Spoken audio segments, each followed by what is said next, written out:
Kishore Saab. Nothing personal, but let's not get angry with each other. I will discuss with you. I will reach out to you. We'll discuss it. Just one small clarification. आपने अभी अभी ये कहा लद्दाख के बारे में. They are very happy.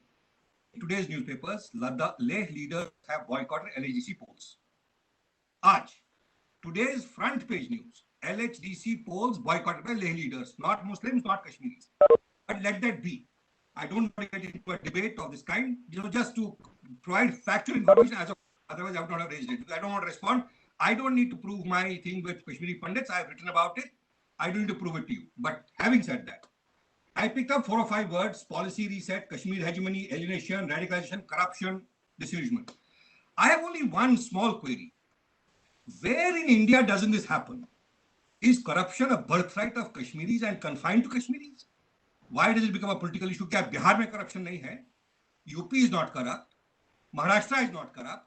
Gujarat doesn't have corruption. Why does it become a political issue? Why does everything come to this? Kashmir hegemony. Yes. But isn't that what majoritarian democracies are about? Are we saying that India is now a Hindu hegemony? No. It's like if 66% of the population is Muslim and Kashmir based, then you will have that problem. That's a problem of democracy, not of how it functioned in J&K. Let us understand, why are we complicating everything and seeing it from this prism? But if I were to kind of alienation radicalization, I am a Kashmiri Muslim. I have grown up there. These were alien. Alienation was alien to me. So was radicalization. We come from a different set of things, but that again, it was imported by whoever it was, for no fault of mine or ours. First of all, the first premise should be, and I know who I am speaking with, which is why I am raising this issue. Please don't treat security as synonymous with peace. Ensure security and leave it to professionals like you, but enable peace. Today, we are making the mistake of treating security as synonymous with peace. That is not correct, sir. We need to ensure security. I can ask you as a Kashmiri, why were you allowing people to come onto my land from Pakistan? I wasn't minding the borders, not my failure, not state government failure.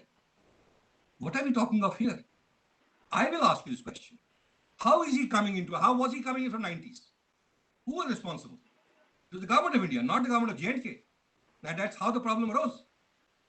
It was all hunky-dory. There was milk and honey. No, it was not there. But I'm not saying that. All I'm saying is that was not the reason for militancy.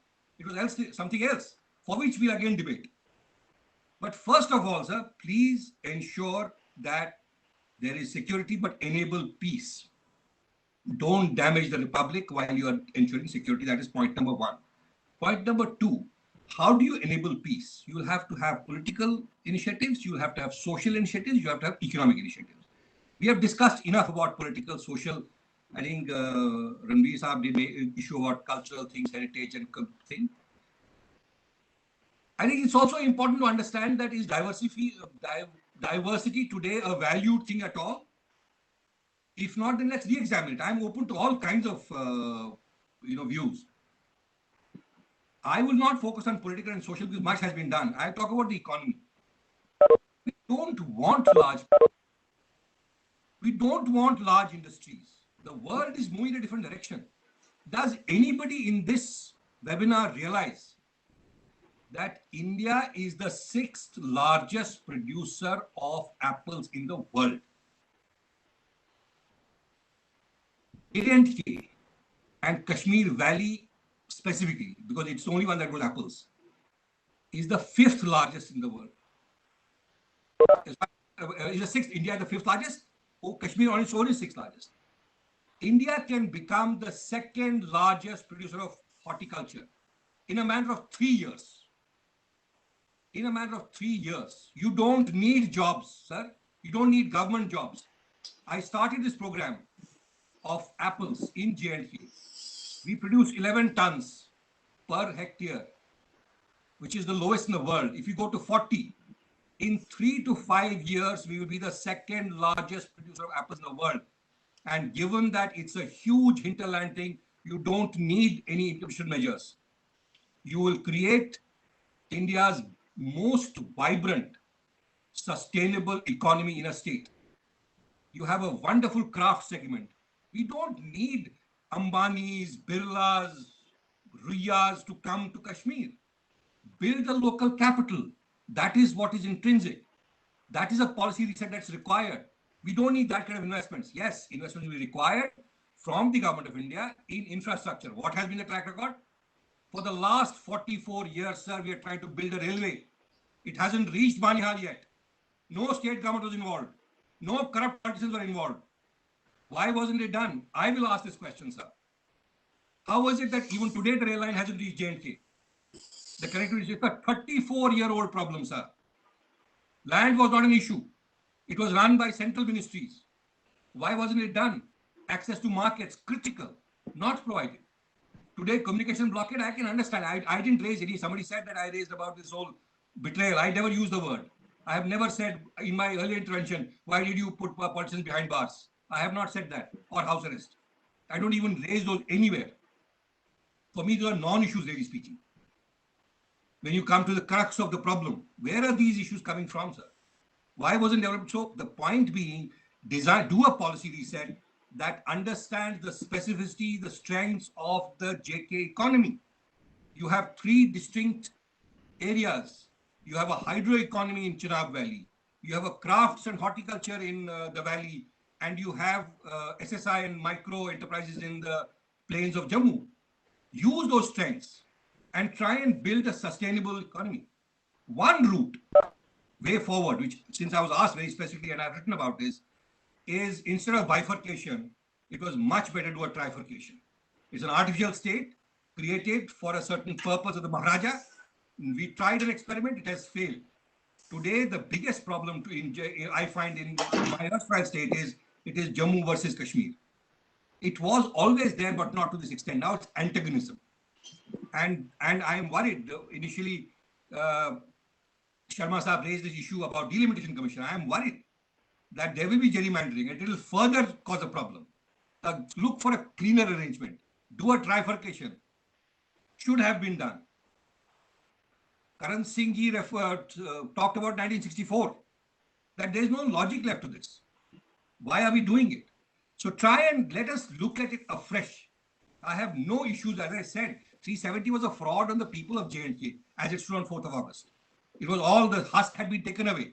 The seed had been just a husk. There was nothing left of it. So let's not debate about those issues. That is past. And Gupkar, people raised about Gupkar declaration. Gupkar declaration is nothing but a way of seeking relevance of those parties. It's nothing to do with anything else. They are trying to make themselves relevant. Let's not even waste a breath on it. It has no credibility left. Forget that. What is the new way forward? That is where the focus should be. And I'm just speaking of the economics of it. Look at a completely different economic policy within J&K. You will not need the kind of government intervention that you are wanting to do. Yes, public investment has to be there in roads, in bridges, in power. How is it that the state economy that has capacity for 20,000 megawatts of power has not exploited even 20% of it? Can supply to the rest of the country. Why are we not doing it? So there are a variety of reasons for that.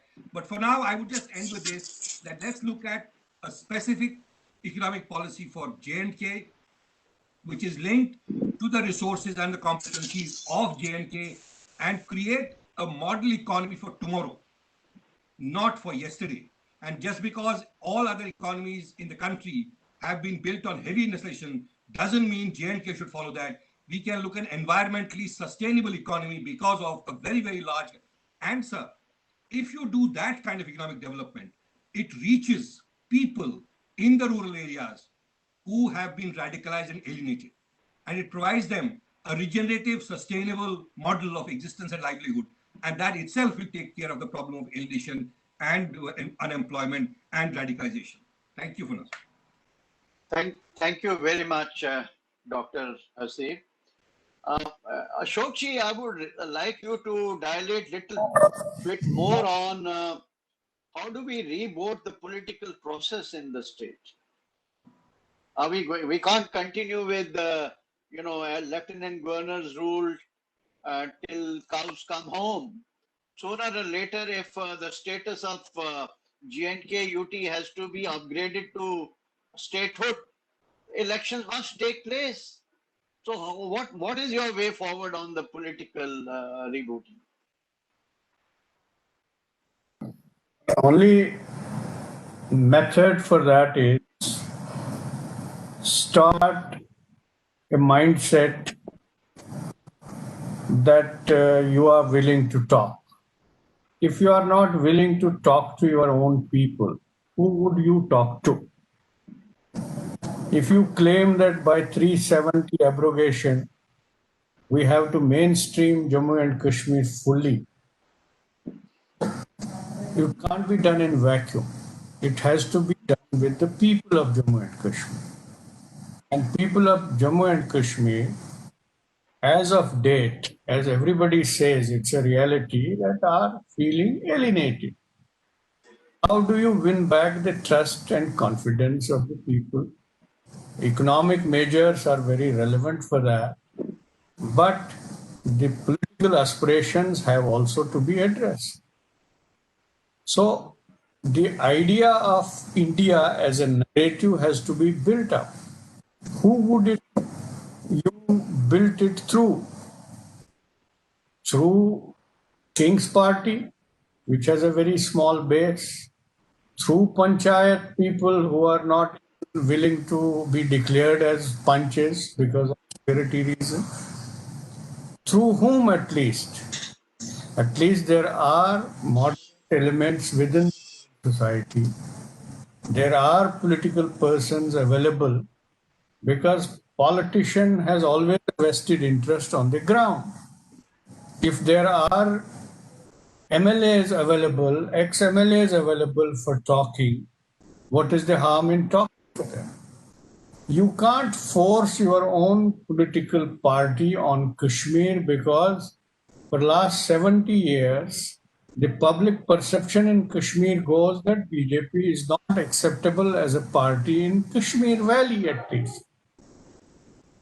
So in Kashmir Valley, you have to create an environment. Let me tell you one more thing. As Hasib said, as everybody is saying, as the commanders on the ground say, that by now 30 years of turmoil has made Kashmiris realize that the Indian state as a country has come to stay in Kashmir.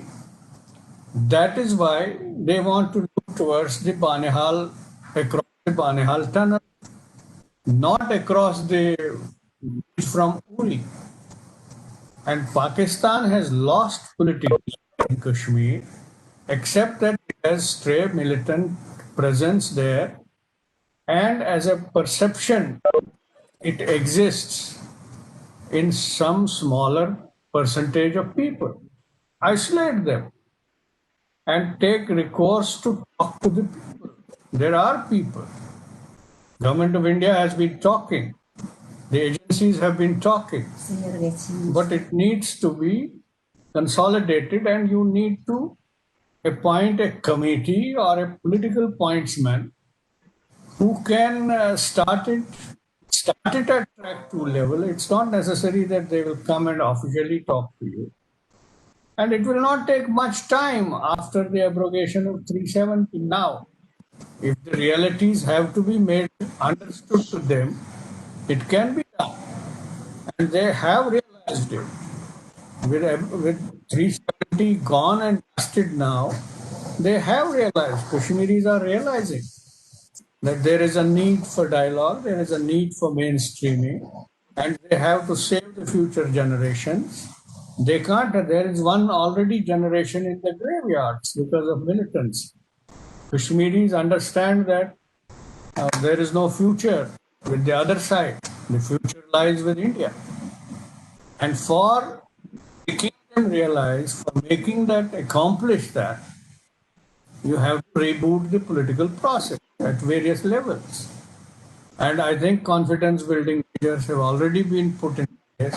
Most of the people are being released from the detentions and house arrests. It's a good beginning. And most of the other moderate elements from within the other side who have chosen not to be part of democracy so far need to be approached. What is the big deal? I've been talking to government. They've already talked to the government. And you need to create, uh, I think, certain constituencies where you can identify people. And there are people willing to come forward, provided Government of India appears to be very honest and very sincere about the political process. And in this new Lieutenant Governor appointment, it has, I think, it has given some hope to them. And he cannot do it directly. Put a committee in place which can attract two level, attract one level, do it. And mind old pointsmen will not work now because they have lost the credibility. Old pointsmen very flamboyant with everybody. That's not done. It has to be done very astutely. And in previous governments, there was a track to business going on. Sati Lamba was talking to Pakistan. Even I, for some time, was talking to the local people. So there is a scope. And do not close that door. If you close that door, I think nothing will not turn around to anyone. And now the elections are also in offing. Delimitation is in the process. Therefore, you have a very limited time available for that process. If you mainstream more and more people, more and more opinions, more and more civil society, even there is no harm in talking to the second line of Hurriyat leadership because they are also now sick of violence. They want to join mainstream. Somebody needs to. So, therefore, my view is that even Kashmiri Pandits are not being approached, they are not being talked about. For last 7 years, they have been seeking audience with Prime Minister, Home Minister. It was never given, except in the US because of that Howdy Modi. That audience was given to a small group of people, not to the representatives of Kashmir. After all, Kashmiri Pandits are aborigine population, natives of Kashmir. They have 5,000 years of history engraved in their valley. They need to be talked to, they need to be sent back, returned back with security, with some package. So until Kashmiri Musalman also sees that if they don't talk to their own people like Kashmiri Pandits, how can they trust talking to us? So my take on this is that you need to reach out to the maximum, all mainstream, non-mainstream political persons, groupings, and civil society. It might take a while, but it is an exercise worth it to mainstream and promote the idea of India narrative in Kashmir. That's my.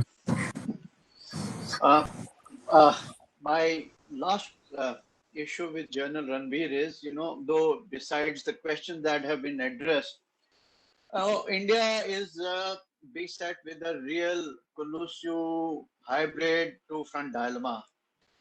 And we have pumped in a lot of forces in Ladakh because of the situation there.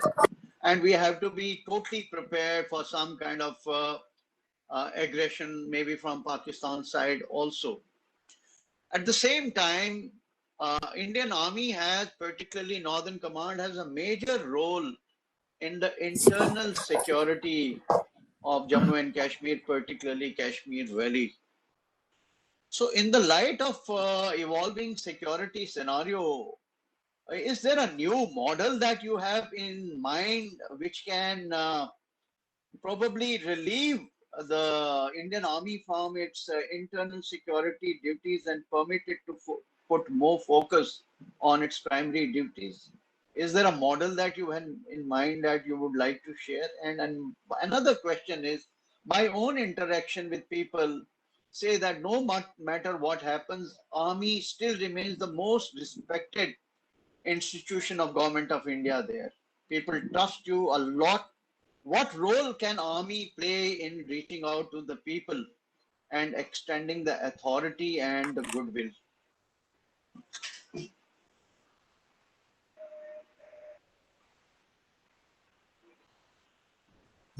Thank you very much, sir. I think very useful inputs have come from all the learned speakers. The first point which you've raised about altering our grid and army being used for its primary role and leaving it for the other agencies to take care of the security of the hinterland. I would only like to mention that the army has, as you are aware, large number of contingency plans wherein troops, if required, to move out from the valley to areas either to Ladakh or to areas south of the Panjal or even to areas outside. Such plans do exist and we keep practicing them on a regular basis. We also have similar plans to get troops from outside the Jammu and Kashmir or outside Northern Command to come and beef up our counter-infiltration or the counter-terrorism grid during the periods when we feel that additional strength is required or protection of the roads, convoy protection, such things need to be done. And there is a very effective multi-tiered counter-infiltration grid which is in place. It gets further thickened up during the summer months when, like I said, that some troops from outside come in, so as to ensure that the infiltration attempts by any of the undesirable elements we are able to thwart at some step or the other. However, with the coming in of the situation which is manifested itself on the line of actual control, there are plans as per our operational planning, and some troops may have moved out thereby readjusting the counter-infiltration and the counter-terrorism grid in along the LC and in the hinterland. So I would just leave it at that, that there are plans. So those plans are being put into effect. Rather, I would not go into the details as to how many would have gone, but surely the requirement of some beefing up of troops from the valley, from Northern Command to the areas of LAC would have taken place. And that is how the readjustment of the grid would have been done. The second point you raised was regarding the army reaching out to the local population. I would say, and there was a very subtle statement which you made, that the locals have the maximum respect for the army. Amongst all the security forces, they are willing to share their grievances because they know that we have a footprint almost in every area. And therefore, the first responders to any situation is the army subunit, which is located in the vicinity. I would say that even post the abrogation of Article 370, the government also relied totally on the army because we wanted to find out as to what are those small-time aspirations of local villages in terms of development. Somebody wanted a playground, somebody wanted a bridge to come up, even to the extent of some hand pumps to be coming up in various places. The army, which had been able to compile, collate such requirements, and on a village-to-village basis provided to the Lieutenant Governor through the divisional commissioners, both of Kashmir and also of Jammu. So army has a huge role in reaching out to the people. People have respect for the army. And it is important for the army also to maintain that status and not let this respect go away. And that is why we always insist on ensuring that we should not under any circumstances do something that can put a finger of element of doubt on the intentions of the army, which has fortunately not been there so far. You also raised a question on the security of the political workers during the elections in your earlier articulation. I would say that during the last 3 elections that have taken place, when there have been some incidents of violence, of targeting of some sarpanches or political workers who were contesting elections, the army has provided all support. Army has not got into directly dealing with the political workers or providing any kind of a support to the political process. But by virtue of our presence, we do provide incidental protection and security to each and every activity. To give you an example, that should there be any political activists who are feeling a threat to their life, it is the police who is providing protection, but they do get such people close to the company operating bases of the army. They get co-located along with them, and it provides incidental protection to each and every person who's there. And that is one reason why we could ensure that not too much of violence took place during the last two elections, in so far as targeting of the political workers are concerned. But there are quite a few political workers who keep moving around, because after all, they have to also reach out to people to be able to do their electioneering and campaigning. And there are occasions at that time when they get trapped and some terrorists are able to take advantage. But we do, even to the extent of providing training to the police personnel for providing protection to the important dignitaries. That training is also being imparted by the army in various training centers there. One or two issues which I just wanted to highlight, I would say. The first is the point regarding the improved security situation. It must be seen that for the past couple of years, the state administration and the civil administration there, they kept giving the reason for lack of development in certain areas as that there is too much of movement of terrorists in that place and therefore development cannot take place. But now the security forces have been able to generate and create those conditions wherein movement is freely possible by all the developmental agencies to carry out those developmental works. And that's one reason various initiatives which were being spoken about during the course of the webinar, it has become possible for these teams from the center and from the state to reach out to various places and feel confident that they can interact with the people, feel the pulse of the population and take the step forward. And this is also a result of improved situation because the information is flowing from the awam. It is the people who are providing information regarding the move of terrorists whom they are not willing to provide the kind of support which they used to provide earlier. So I think it's a positive step on the right trajectory, and we need to consolidate the gains and ensure that it is not allowed to derail further. A point also came up regarding reaching out to various quarters. Seepji also mentioned, Bhatt Sahab also mentioned. We couldn't agree more to that because we must understand that this fundamentalist ideology is only a small segment of the population who keep coming on televisions and keep speaking on various forums.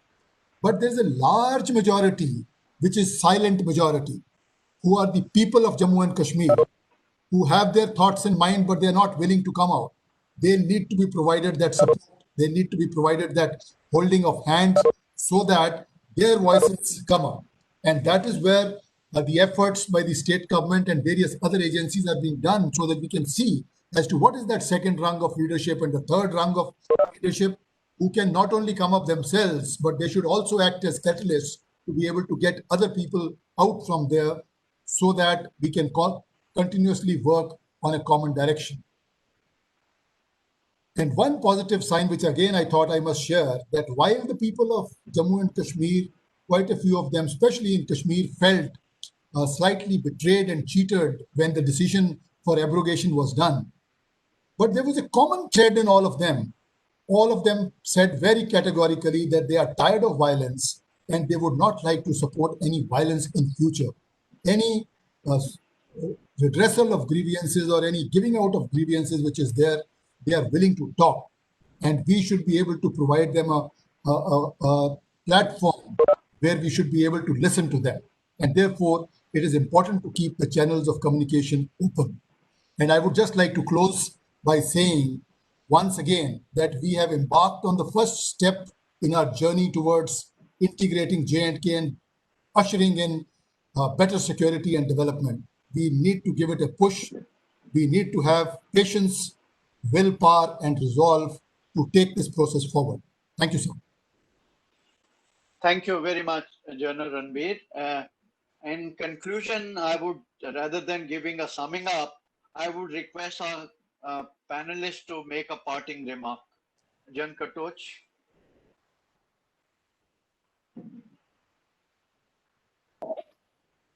No, I've really got nothing much to say, except one thing. It is a long road ahead. It is a difficult road ahead. We must accept that. But in my personal view, I'm an optimist. We will get there. Thank you. Yes. Hasib Saab? So two things which I said also, don't leave it to government alone. It's as the civil society of India has as much of a role to play as the government. And most importantly, for policymakers, as well as people like you who are very, very critical in terms of determining the future of Kashmir, please relook the mindset. It's important to change the mindset more than a policy reset. A mindset reset is required right now if the future of Kashmir has to be what we all want. Thank you very much, sir. Thank you for the opportunity. Thank you. And Ashok ji? Yes, sir. Yes. I'll just unmute this. Just a moment. Sir, my last thought would be that India's strategic interest lay in the people, not in the land alone.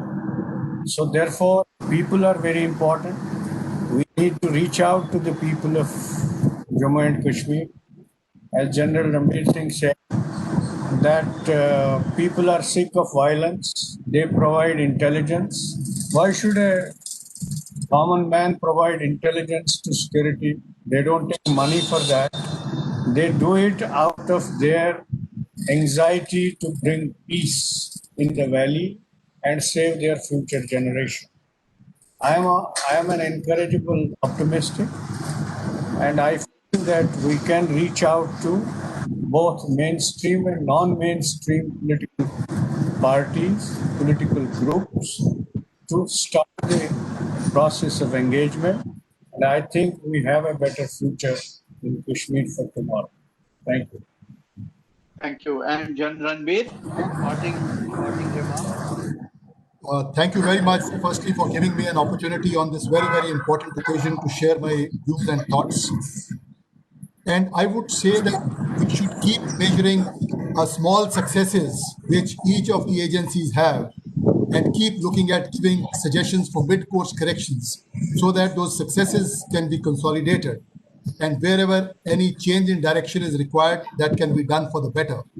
To give you a very small example, if the situation post the abrogation of Article 370 was kept under total control, it is not only the efforts of the security forces, but that is the time when an whole of government approach came into play, wherein we had all the representatives of the National Investigation Agency, the Income Tax Department, the Enforcement Directorate, the National Narcotics Control Bureau, and the security forces.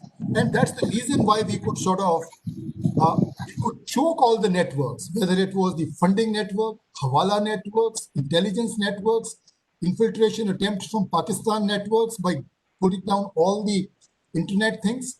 So it was a very cumulative and a comprehensive approach adopted, which could lead to these. And we need to keep measuring these small successes, consolidate those gains, work out so that the pulse of the population is never lost sight of, and ultimately work towards the betterment of the people of Jammu and Kashmir. Thank you very much, sir. Thank you very much. In conclusion, I just want to say that Jammu and Kashmir has been and will remain an integral part of India. But it is not only the land, it is also the people of Jammu and Kashmir, right?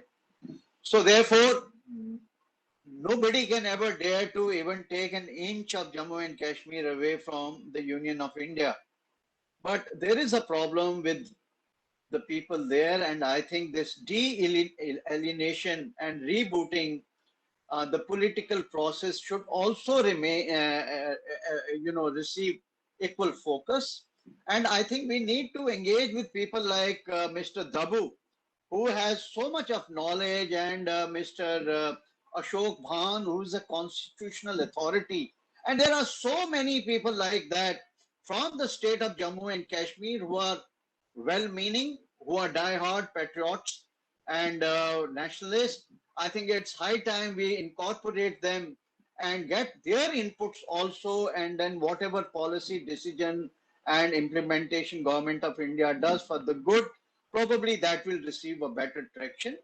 And I would say that I have been interacting with people of Jammu and Kashmir, large number of discussions which we had at the US side.